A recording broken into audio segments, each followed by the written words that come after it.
आज ही डाउनलोड करें और अपने पसंदीदा शोज का आनंद लें।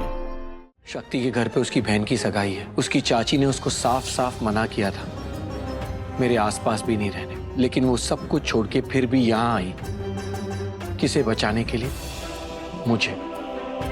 क्योंकि उसे पता था कि मेरे साथ गलत हो रहा है, इस परिवार के साथ गलत हो रहा है। वो आई, इसी वजह से सच सामने आया।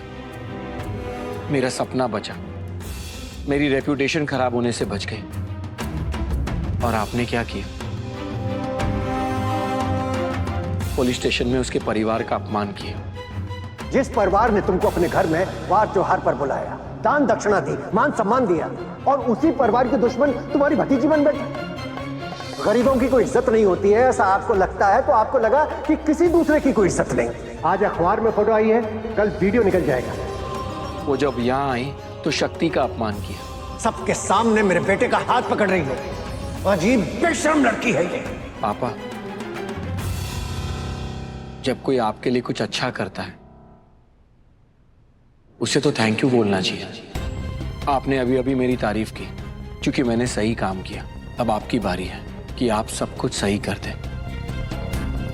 मुझे लगता है कि आपको शक्ति के घर जाना चाहिए और उन सब से माफी मांगनी चाहिए। शेफ,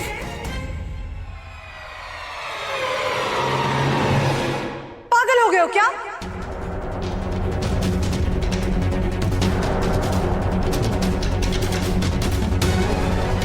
मेरे भाई साहब उस लड़की से माफी मांगेंगे और वो उसके घर जाएंगे? कैसी बातें कर रहे हो तुम शेफ? हम जाएंगे।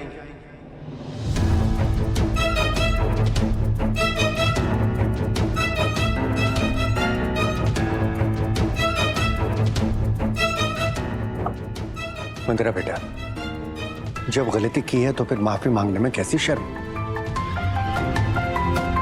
और फिर उस लड़की की वजह से मेरे बच्चे का सपना टूटने से बच गया।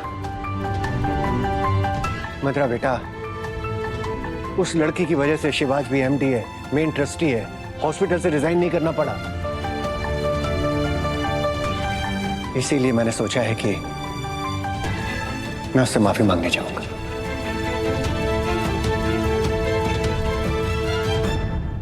पर भाई साहब, मैं ऑलरेडी जाकर हमारे पूरे परिवार की तरफ से माफी मांग कर आई हूँ, तो फिर आपको जाने की क्या जरूरत है? गलती मेरी थी, तो फिर माफी भी मुझे ही मांगनी चाहिए। क्यों शिव?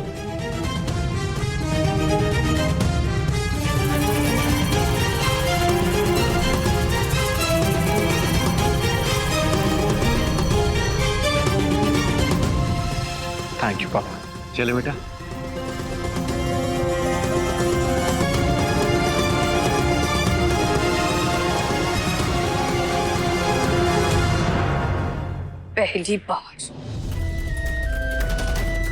पहली बार इस दड़ियल ने मेरी बात नहीं मानी। बहुत प्यार हो रहा है ना बाप बेटे के बीच में। सब कुछ उस शक्ति की वजह से। उसे तो नहीं छोड़ूंगी। वैसे भी उसके घर तो मैंने अब एटम बॉम्ब पार्सल कर ही दिया। इस फटने की ढेर।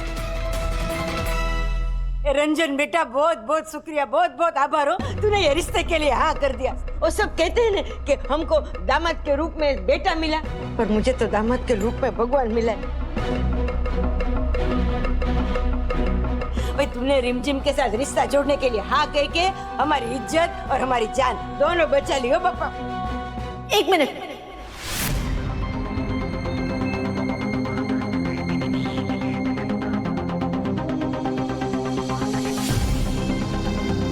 अभी तक तो तुम सगाई के लिए मना कर रहे थे, फिर अचानक क्या हुआ?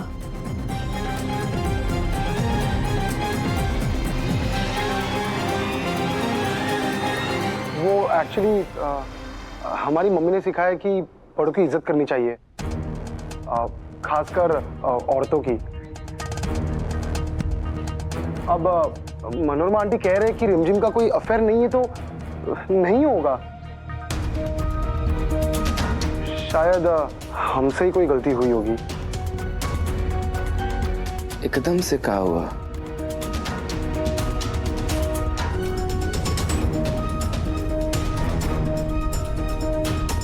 अरे पर लेकिन मैं क्या? लेकिन कुछ नहीं, सगाई करते हैं। अरे मुहूर्त निकला जा रहा है। हाँ बापा, ये मुहूर्त नहीं निकलना चाहिए। वैसे खबर न हो तो कह दूं, वो चंद्रायन वो चांद पे पहुंच गया ना, बस ऐसे ही इतनी मुश्किल से तुम दोनों की सगाई हुई है। पूरे भारत को जितनी खुशी नहीं हुई होगी ना, उतनी मेरे को अकेले को हुई है यार। मैं अभी लाई अंगूठी। चले चले पंडित। सुनिया जी, चाची जी सुनिए ना, ये लड़का कभी हाँ बोल रहा है कभी ना बोल रहा। हम कह रहे कोई चक्कर जरूर है। चुप एकदम चुप। शक्ति, तुझे बोलती है ना तो मेरे कान में तेरी आवाज नहीं पड़ती है, बस खतरे की घंटी बजने लगती है। देख, सब कुछ ना अच्छे से हो रहा है, आज बीच में भाषण मत डालना, समझी ना? मैंने तुझे बोला था, अब अगर ये मुंह खोलेगी ना अपना तो मेरा मरा हुआ मुंह देखेगी।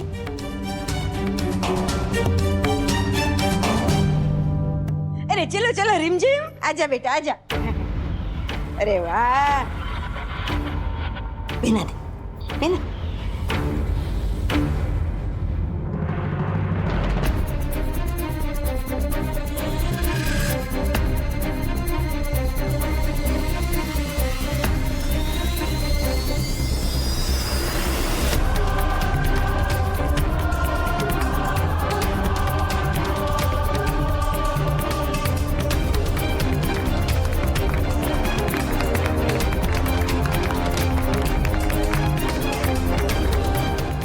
ले बेटा।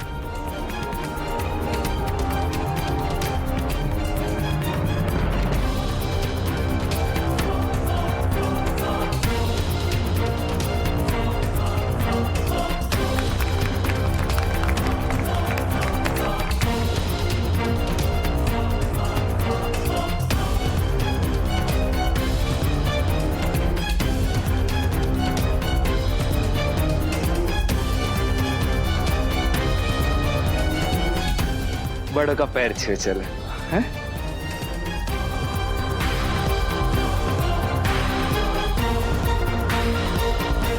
जीते रहो, सुखी रहो। ये रंजन को अचानक क्या हो गया? मान कैसे गया?